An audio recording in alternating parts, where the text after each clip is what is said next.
Joining. Today's episode is my third episode. I'm getting more comfortable to this. If y'all notice, thank you. I appreciate that. If you notice, I get a little fidgety because I have ADHD. I don't know why I have a earpiece in my ear because there's nobody else in the box. I guess it's just a force of habit. Um, Today, I'm going to talk about mental health as a whole, not as each individual like aspect of it. I can do that further down as I get into this.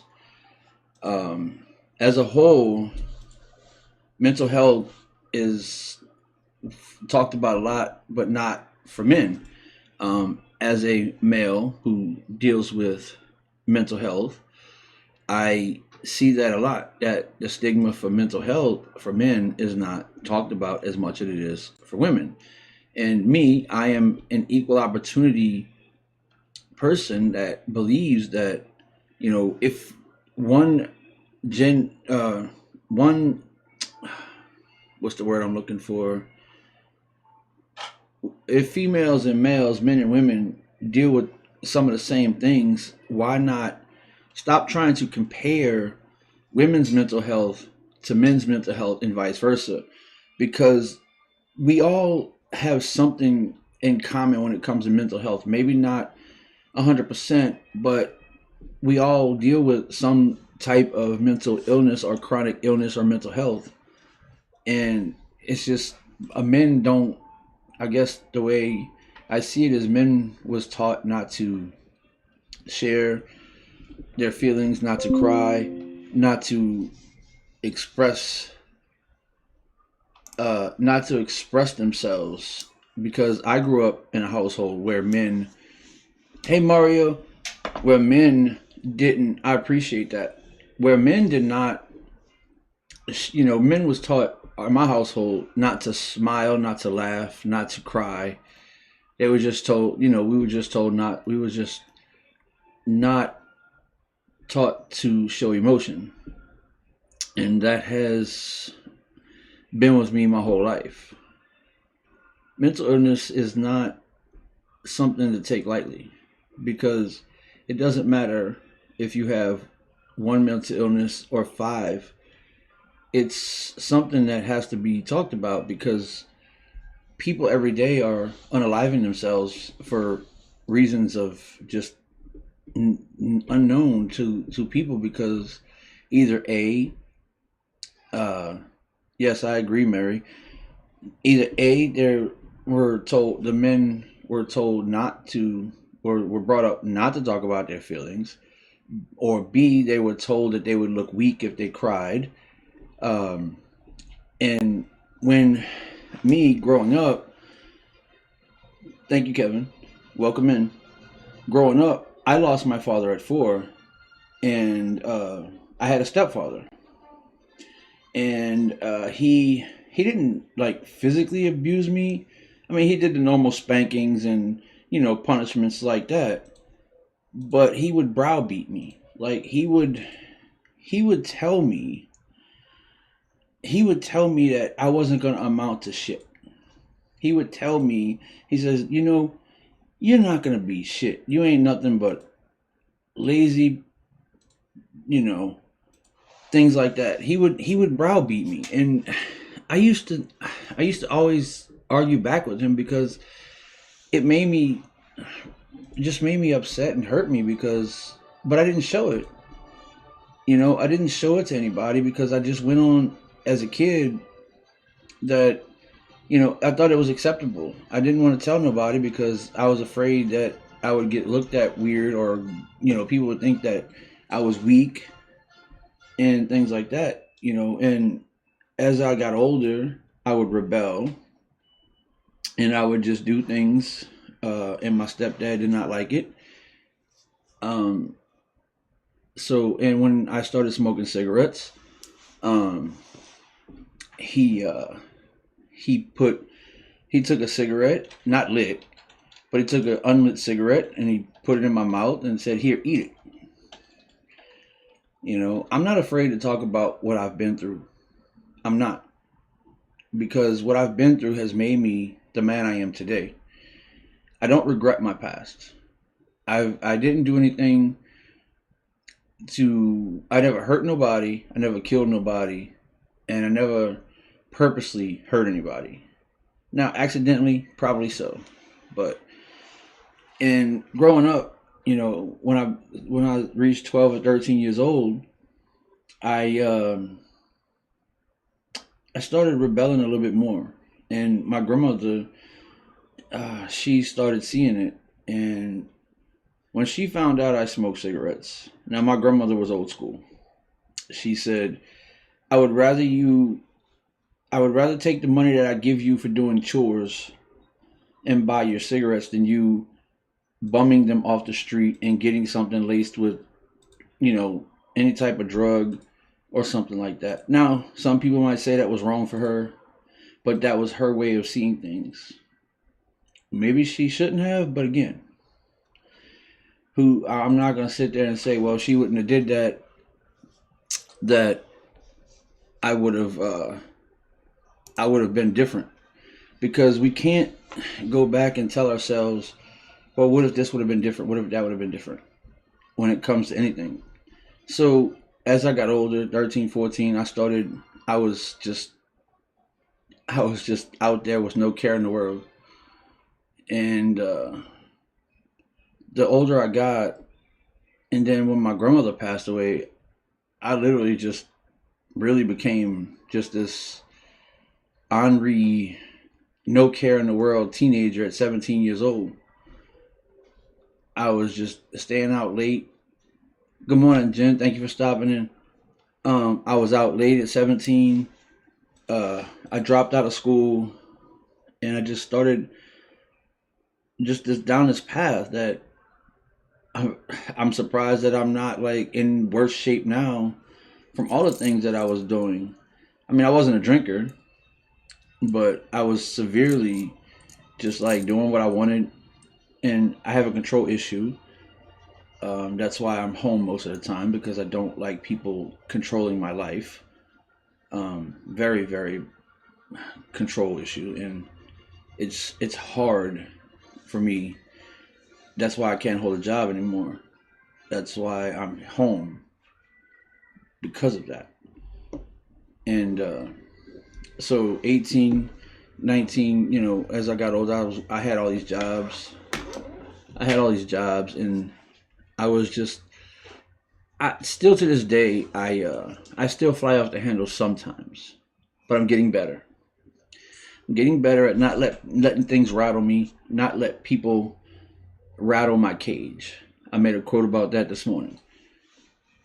If you don't respond to them people, it's your yourself that you're saving, not them, because you don't need to give them the energy back because they want to rattle your cage.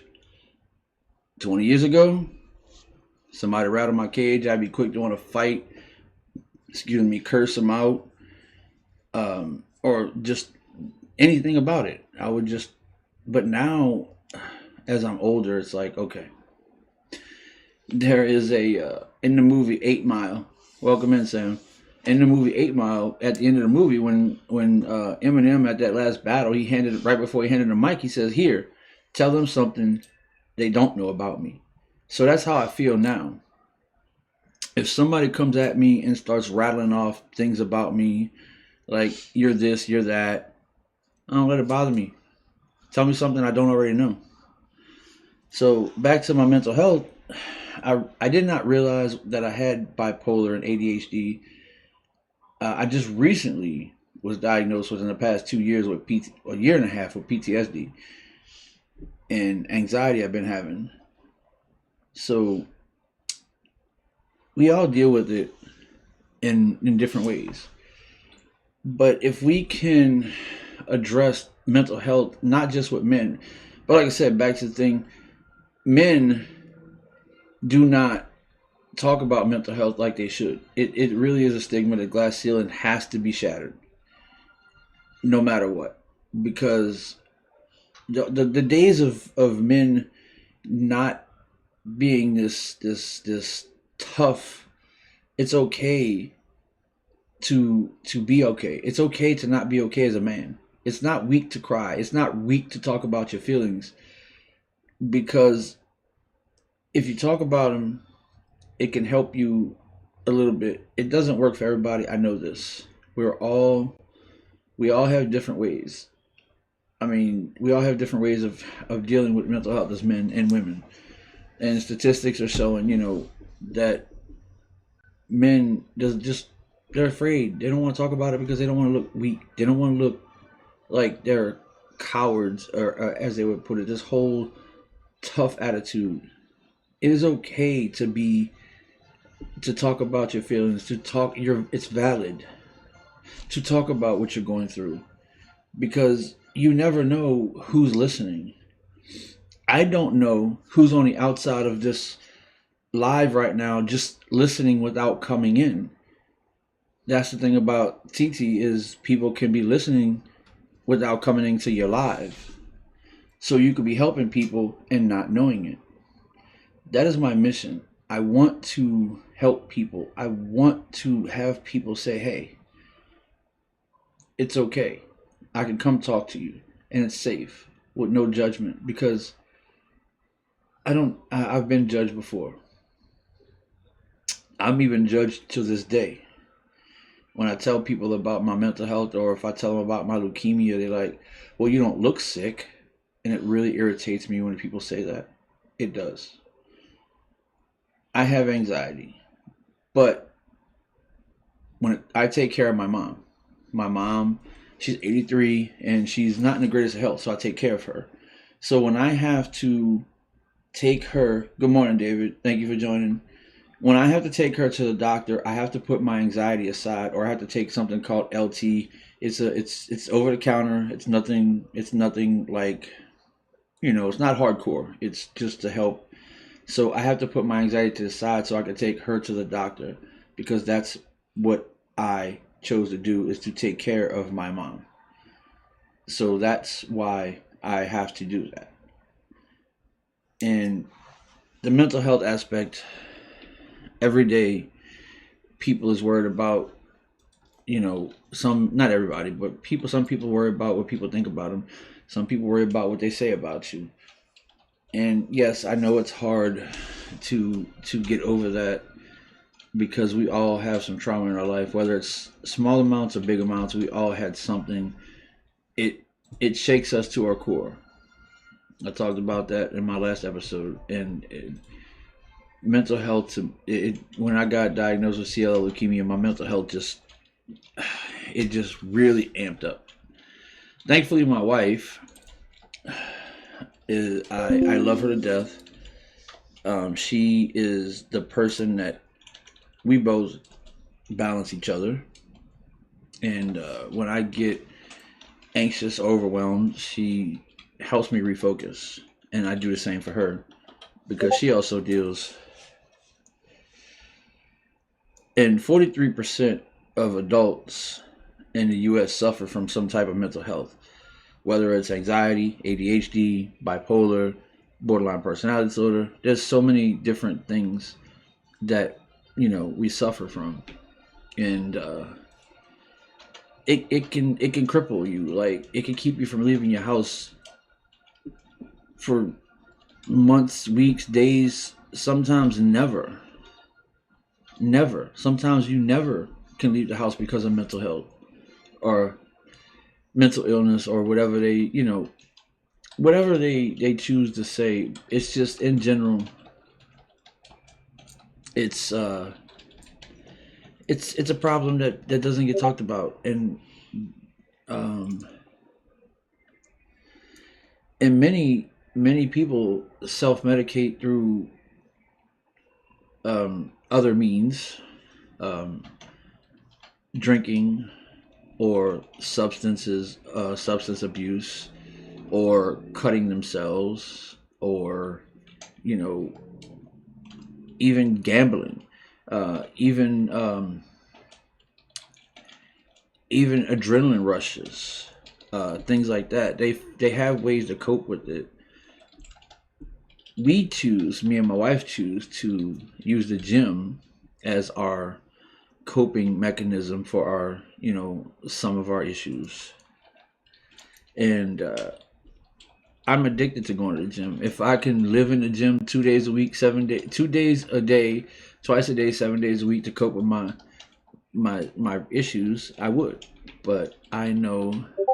Oh, that's awesome, David. Congratulations, man. That's awesome. I really applaud that. So again, in the U.S. compared to first world countries, mental health is the most undiagnosed illness compared to those first world countries. I don't know why uh, that is. Maybe, you know, I don't know why that is, but it's just that's the way it is. I don't know. I've never been to a first world country. I've never traveled outside of the United States. Uh, so I wouldn't know. I don't know how they live their lives over there. I know my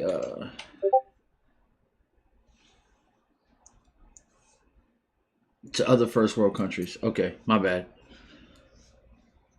I don't know how mental health is handled in other countries. I do know that to my first wife, my ex-wife's father, my ex-father-in-law, he moved to Thailand, and he said that everything in Thailand, the part of Thailand that he lived in. Yeah, I agree, David. Especially we were talking about that with a friend of mine last night. How it's difficult around this time of year. And my ex father in law, he moved to Thailand, and he said things over there is just so relaxed. He's like, people say, "Oh, we'll get to it tomorrow. We'll get to it tomorrow." And he's, every country is different. Here, me, I just my mental health can play a part in my life, and I'm trying to not let it overwhelm me. I am trying to not let it overtake my daily life. But it's hard because, like I said, I grew up with a stepfather who used to browbeat me and tell me that I was a piece of crap, that I wasn't going to amount to nothing.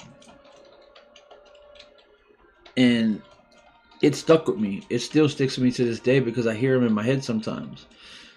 But I'm trying to prove, thank you, David. I'm trying to prove him wrong.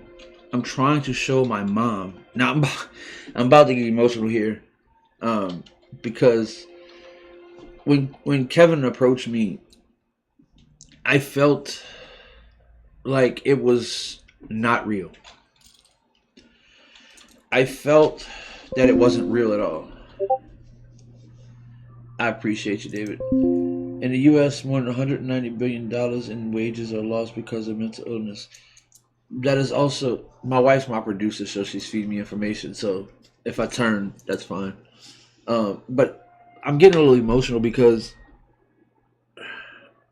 I've never thought within 5 months on this platform that I would be approached because someone sees what I'm trying to do. That someone sees my potential. I've never in my, well, I can't say 47 years, but okay, since the age of 15. So 32 years.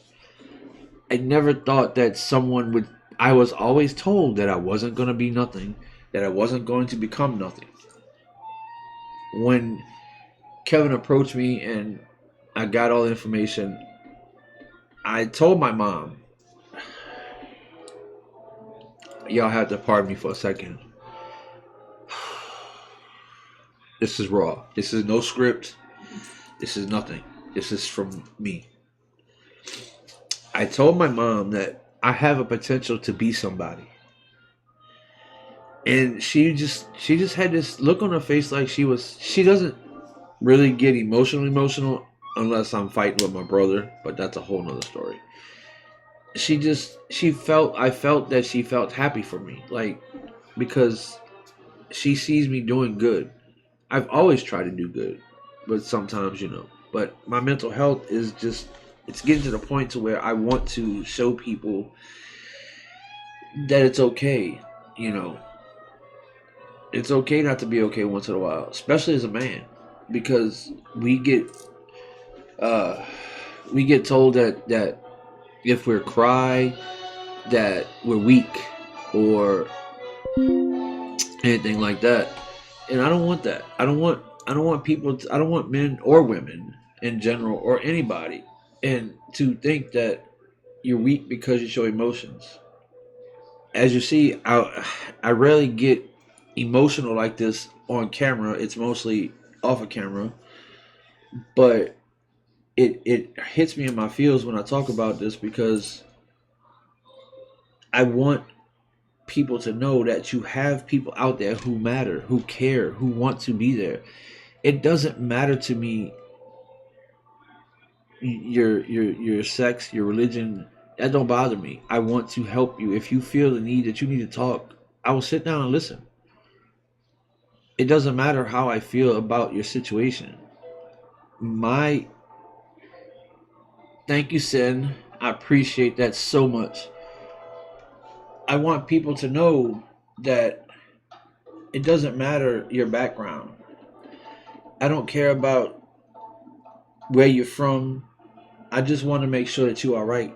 I want to make sure you too, Sin. You have a great Friday too. I appreciate the love.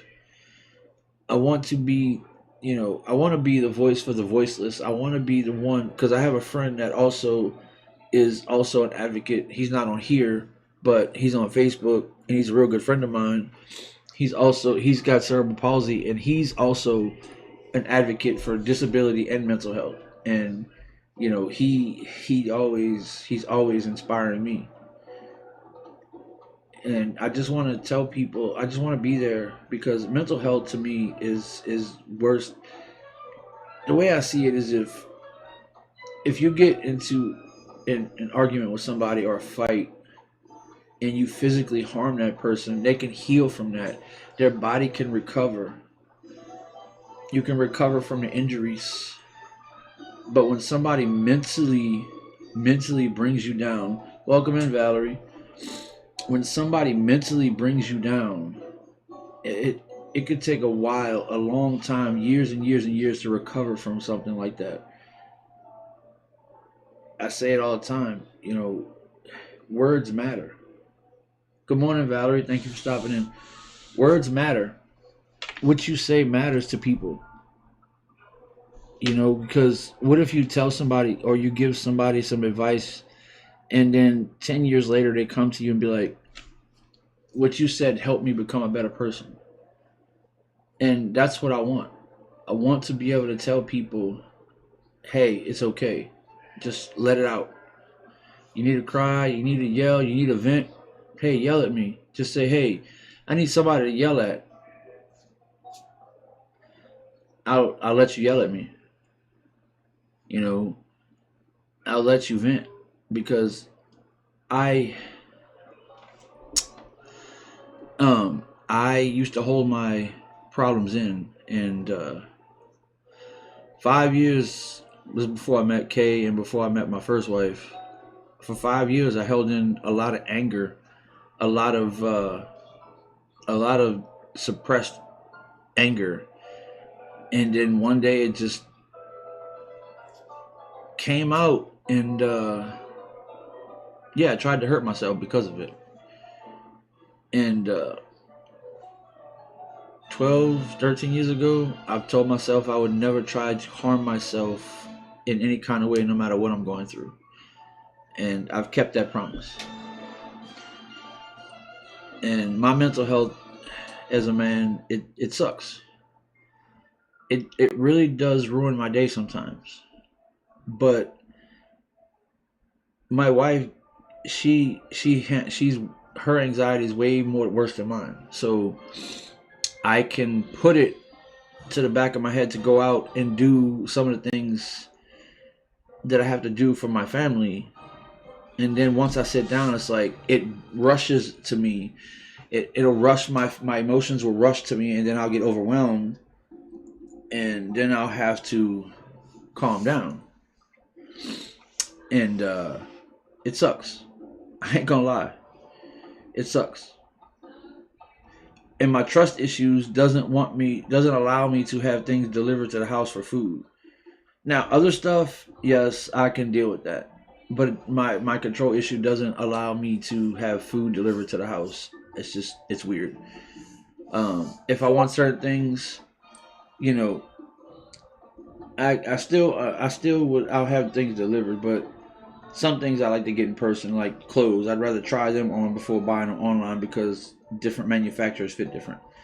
So yeah, and my anxiety doesn't allow me to go to concerts or any kind of get-togethers because of too many people just scare me. And what I mean by that, it's not the people themselves. It's just I never know like what they're. I don't know if they're going to do anything. Not to me, but just in general. Like for instance, when I go to restaurants, my anxiety, I have to sit with my back to the wall so I can see my whole surroundings. It's just the way it is. I just don't. It's hard to explain because I'm worried about. And people's like, well, what's the chances of somebody coming? If there is a 0.01% chance that something can happen, my brain still worries about it, and it sucks because I do like to enjoy myself once in a while, and but it's hard because of that, and I just I want to have I want to live life, but I'm okay with being at home. I mean, I got everything I need. I got food, I got shelter, I got TV, I got, you know, I got music, I got my family, and I got food. You know, no, I'm not rich with money, but I'm not poor either. I'm comfortable, but I'm rich with friends and family because before Kevin approached me, I've met some really great people on here, and have made some really great connections, some really great friends, and I appreciate each and every one of them. Even they are here, whether they're in this live watching or not. I record it and I put it on my YouTube so they can watch it when they get a chance, because we all know life can get in the way and you can't always watch a live podcast when because we got lives. We all have different things we got to do, and I understand that. I'm not gonna be one of them live podcasts that if my friends can't make it, I'm gonna be upset about it. No, not at all. We all have lives. We all have things we got to do. We can't just stop whenever we want, unless you have your own business or something like that. That's a little different. But nine times out of 10, we have people have kids, they have jobs, and they'll listen to it when they can. That's the benefit of recording my show. I think my time. Welcome in, Sam. I think my time for this show is almost up because I started a few minutes late because I wanted to make sure my mic was working. I think I started like a minute or two late. But again, like I always say before I do my quotes, you're important, you matter, and you're loved. Maybe not to the whole world, but to somebody somewhere does appreciate you. Always remember that. My email's up there. You can email me with any topics you want to talk about. The replays are on my YouTube right there. And this has been very... My ADHD is getting up with me. My anxiety, because I'm talking off script. I can just blabber and blab, blab, blab, blab. But so I appreciate everybody that stopped in, anybody that subscribes, and this has been Mind Over Mystery. Y'all have a wonderful Friday, and I will catch y'all later.